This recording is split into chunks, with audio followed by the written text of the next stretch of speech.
Hi there, Sandra here from Createinspain. I'm starting off my card today with a card base, white card base, piece of corrugated brown card over the top of that, which is very unusual for me. I don't think I've done that one before. I have an embossed piece of white card. I embossed this using a non-slip piece of matting and it's come out really nicely. I love that.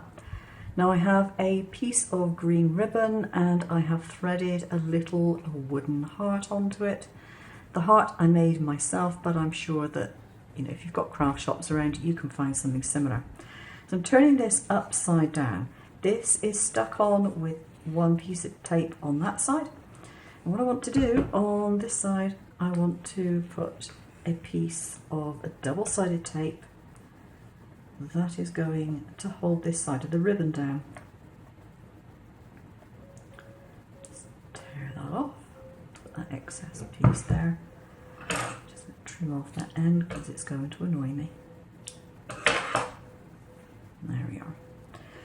So what I'm using on this card are the flowers that I made in a video. I will post the link in case you don't find it. Should be fairly easy because it's probably going to be the one before this video. I'm going to try and group it so that the little buds are in the front, not behind, because obviously I want them to be seen, and the larger flowers are going to be at the back. That's the theory anyway.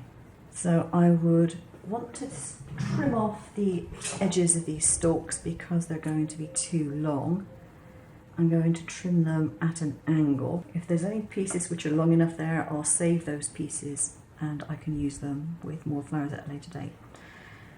So I want these to go on here, like that, and I want that to go across. And in fact, I want to put some more tape on there. Oh, isn't that lucky I didn't throw that out? What I'm going to do is be sneaky, and I'm going to stick that tape over my flower stalks. And if I get my weeding needle, there we are. But I think that looks quite nice.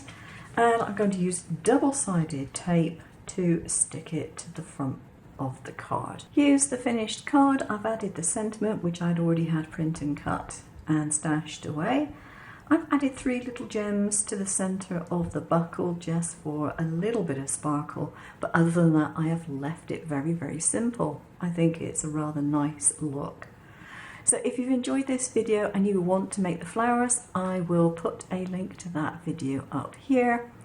And if you like what you've seen, then consider subscribing to my channel and hit that like button and leave some comments down below.